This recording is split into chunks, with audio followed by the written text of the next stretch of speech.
Hello my dear friends, you're on the Military Summary channel. In this short video we're going to discuss the most important events that took place during the previous night of the local time. And the most important updates are coming from Kyiv, from Ukraine, because we have another person, the mayor of Kyiv, who started supporting Zaluzhny openly. He told the truth, according to Klitschko, the mayor of Kyiv. Zaluzhny, in the article by The Economist, told the truth about the stalemates at the front, said Vitaly Klitschko. He explained and justified what the situation is today. Of course, we can lie to our people and our partners and in euphoria, but we won't be able to do this forever. And this part of his words was related to Zelensky. Basically, he called Zelensky a liar, and he called Zaluzhny as the person who were telling the truth. So this is the second person who started fighting with Zelensky, and he's very powerful because he's the mayor of Kyiv. Zelensky and Klitschko, a conflict between them started a long time ago. So when underlined the entire situation, currently we have at least three important people who fight against Zelensky. This is the mayor of Kyiv. Also, this is the head of Ukraine army Zaluzhny, and the third person we haven't added icon this on map is the ex-president of Ukraine Poroshenko.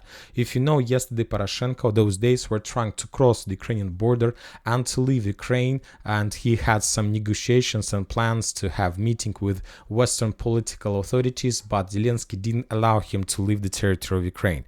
So this is very interesting, but I have one important question. Maybe you can help me to understand. What do you think? Zelensky, Zaluzhny, Klitschko, Poroshenko, these three guys are planning to change Zelensky or to do something with this and to continue the special military operation of the war? Or they want to replace Zelensky and to stop this bloody war? Because if they want to replace him and to continue, so basically to do the same as Zelensky used to do before, so there is no reason to change. At least I don't understand. And when talking about border and so on, today we got more updates about the situation on Ukrainian-Poland border. And according to information we have, for the first time since the beginning of blockade, the Poles blockade a shipment of American patrol boats at the border. What does it mean? If we went talking about the previous days, we saw blockade, but mainly the Poles were trying to block something like products for people, like food, cars, many other different things that had no connection with the military situation. And now we see that we see a blockade of military equipment that probably the Ukrainians were planning to use on Kherson direction to supply and support their forces on Krynki. And this is getting very bad for the Ukrainians. When talking about Kherson direction, we got another video of Lancet strike against the Ukrainian positions somewhere in the vicinity Tyaginki. I believe that this village Tyaginka will go in history as the area of the heaviest losses of the Ukrainian forces, and as a result of fire of Russian Lancet strikes, significant number of artillery weapons were destroyed, but there are no changes on the ground. The Russians are trying to save the situation, and they're trying to allow the Ukrainians to send more and more forces just in one way. Now we are moving to Avdiivka area. We got also a lot of updates, and the most important updates are coming from the chemical plant and Petrovskaya or Stepova. According to information we have from the ground, the Russians, as a result of offensive operation, managed to establish control over this territory. So basically the Russians cleared completely Petrovskaya Stepova. The Russians also managed to answer the northern part of the chemical plant, and now this entire area is under complete Russian control. There are a few positive and few negative things from this situation. And also the Russians published the video of drone strike, FPV drone strike against the Ukrainian Bradley. So there are few positive and few negative things in the current situation. First of all, we'll start from the negative things for the Russians. First of all, the weather is getting worse and worse once again. If you remember, a few days ago there was a greater storm, and as a result of greater storm the Russians were forced to step back, and they have already cleared and entered the eastern and the central part of Stepova. But when the weather got worse after the greater storm, during the greater storm, the Russians were forced to step back to the railways, and they basically lost the foothold they managed to create during, let's say, November and October. And later, let's say 5 days ago, when the weather got better, the Russians renewed their offensive and they returned control over Stepo once again.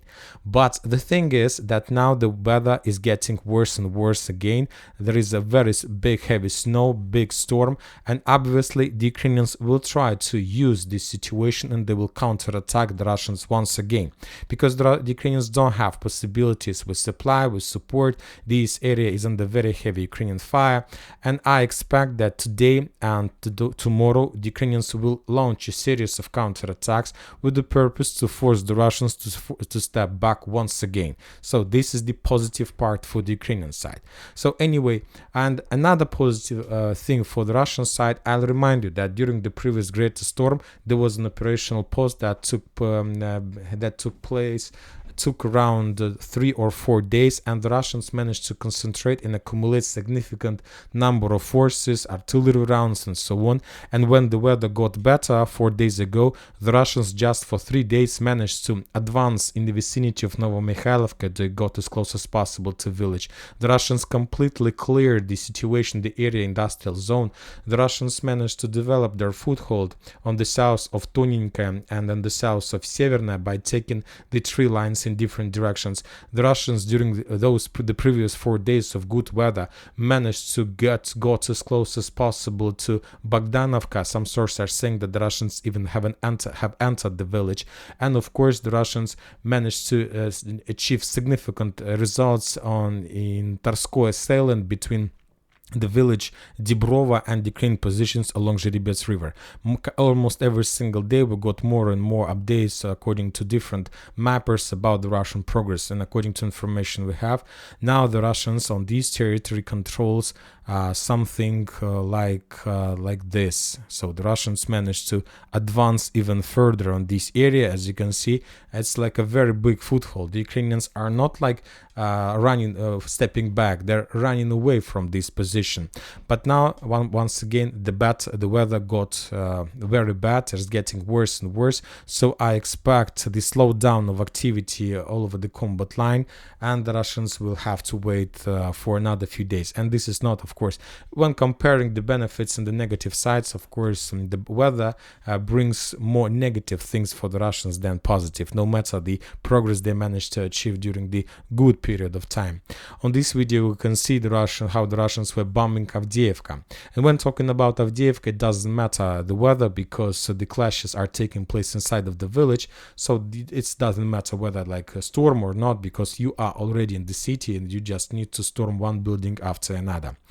Now let's go back to Tarskoye salient. As we discussed, the Russians managed to improve their positions in this area. The Ukrainians are withdrawing their positions. I don't see any clashes. According to the Ministry of Defense, some days the level of losses is very heavy, other days the level of losses are too low. But as we can see, the Ukrainians are stepping back from this area, and they're getting closer and closer to the villages and to Zhiribets River. I don't think that Ukrainians will step back from this bank. They will fight as long as possible, but I'm not sure what the Russians are planning to do about this.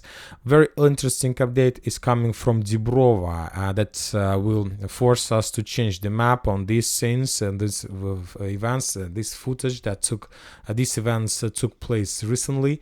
On this video we can see the Ukrainian tanks who were attacking Russian positions on the north of Dibrova. As we can see, there was like at least 3 tanks, maybe even personal carriers. The Ukrainians managed to get the combat line, to land the infantry, and as you can see, according to the military summary map, that attack took place deep inside of the Russian controlled territory. That means that as a result of clashes, at least from this direction, the Ukrainians during the previous days managed to advance and to establish control over some checkpoints and the strongholds that located on the north of Dibrova, the last Russian stronghold on this direction. So the edge Russian stronghold. Now in this video we see the Ukrainian infantry who landed in this area, and now the Ukrainians were trying to clear and to storm this territory. So according to that video, the Ukrainians were moving something like this along this direction. Somewhere in this area, the Ukrainians landed their infantry, and after that, the Ukrainian infantry tried to establish control over this territory. So based on this video, we see that Ukrainians are probably will try to attack Dibrova from two directions, from the south and from the north, and to half in circles and maybe even to storm it. Very interesting video that opened us a completely different picture, at least from this direction.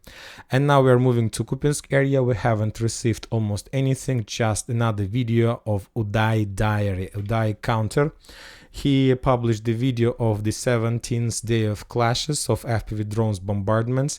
I'll remind you that yesterday this FPV drone operator ended on the number of 113 units, Ukrainian soldiers, and by the end of the 17th day he managed to add additional 9 soldiers of Ukrainian army.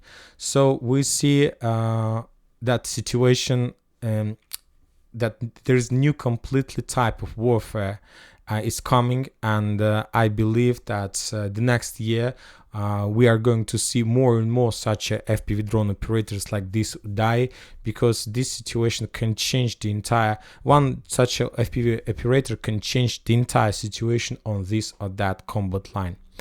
And that's it for the short video. Military Summer channel reminds we condemn any violence in the world. Thank you for watching. Subscribe to my channel, put your likes, join my Patreon, and have a good day. Bye bye.